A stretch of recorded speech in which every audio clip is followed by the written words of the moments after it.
ఇంకెంతమందిరా? ప్రతి 1,00,000 మందికి ఇస్తారు. ఏటా 8,500 మంది రకరకాల కారణాల వల్ల ఆత్మహత్యలు చేసుకుంటే వాటిలో 50% లేదండి. అత్తింటి హింసలు తట్టుకోలేక విషం తాగి ఉరేసుకొని ఆత్మహత్యలు చేసుకుంటున్నారమ్మా. భర్త అత్తింటి వాళ్ళే హత్య చేసి తగలబెట్టి దాన్ని ఆత్మహత్యగా చూపిస్తున్నారమ్మా. వరకట్నపు మరణాలకు కారకులు మొగుడు అత్తింటి వాళ్ళే తల్లి. Dowry prohibition act 1961, section 498 of Indian penal code 1983, protection of women from domestic violence 2015. ఇలాంటి వరకట్న వ్యతిరేక చట్టాలన్నీ ఉన్నా అవి అమల్లో లేకపోవడం వల్ల ఇంకా ఇలాంటి దుర్మార్గాలు కొనసాగుతూనే ఉన్నాయి తల్లి.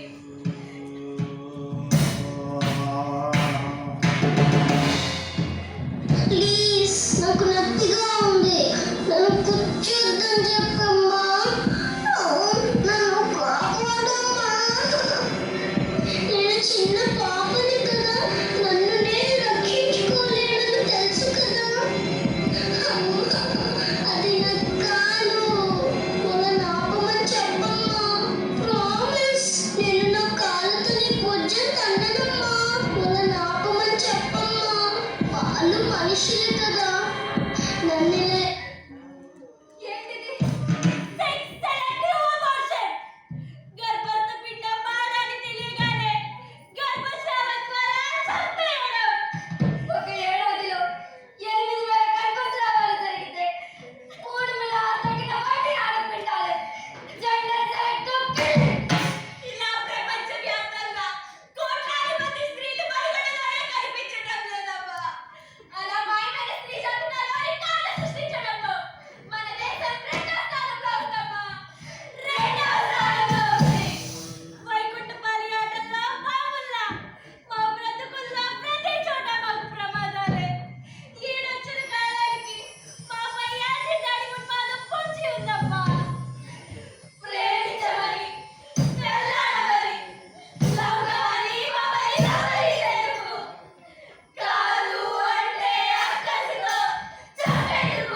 విజయం వెనుక పురుషుడు కూడా ఉన్నాడు.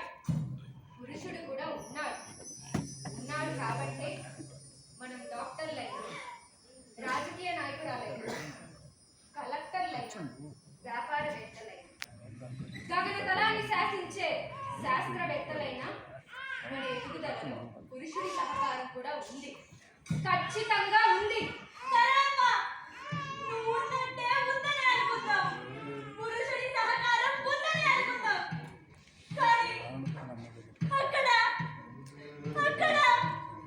నిర్భయని అన్యాయంగా చంపేశాడే. ఇక్కడ అదే పురుషుడు అమ్మాయిని అమానుషంగా చంపేశాడే. నిన్న కాకపోయినా అదే పురుషుడు దిశాని దారుణంగా చంపేశాడే. రేపు ఇంకా ఇలాంటి హత్యలు జరగవన్న నమ్మకం ఏంటమ్మా? అందుకే మగవాళ్ళని చంపేద్దాం. మగవాడు కూడా మనవాడే కదా, మన కడుపున పుట్టినవాడే కదా, మనమే కదా జన్మనిచ్చాం, మనతో పాటు బ్రతుకుతున్నవాడే కదా. వాడిని అణచడం వల్ల, నాశనం చేయడం వల్ల మనకే ప్రయోజనం ఉండదు.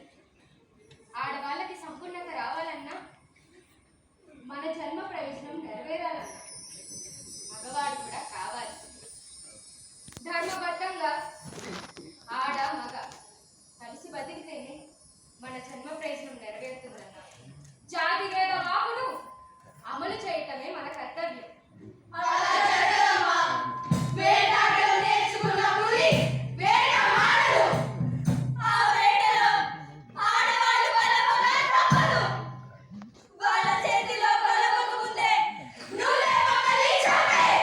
ఆగండి, భూమి పుట్టి కొన్ని కోట్ల సంవత్సరాలైంది, జీవి పుట్టి కొన్ని లక్షల సంవత్సరాలైంది, మనిషి పుట్టి ఈ భూమి మీద గొప్ప జీవన విధానాన్ని సృష్టించాడు. ఆడ మగ కలిసి ప్రకృతి ప్రతికూలతను గెలిచి నిలిచాడు. ఆ గెలుపుకి పరపీడ తగిలి సర్వనాశనమైంది. మళ్ళీ మన సాధనలో వేద కాలకు బుద్ధిని అందించాలి.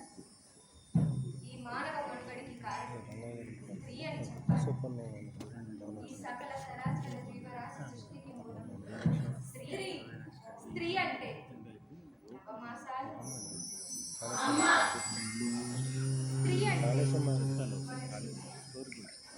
స్త్రీ అంటే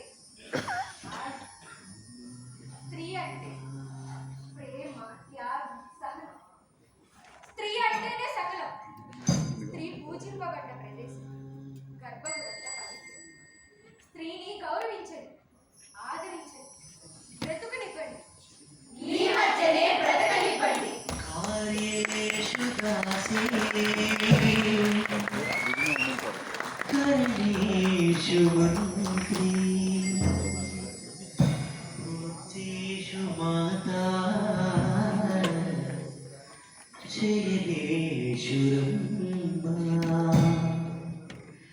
క్షమయా దరిత్రీ రూపే చ లక్ష్మీ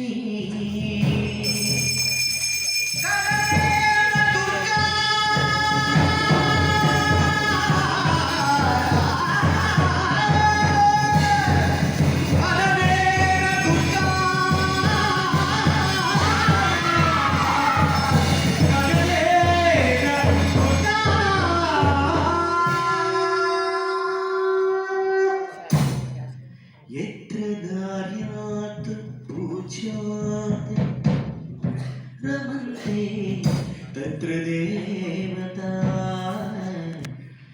यत्र नार्यन्तु पूज्यन्ते रमन्ते तत्र देवता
ఇది సిద్ధార్థ మహిళా కళాశాల వారి సమర్పణ.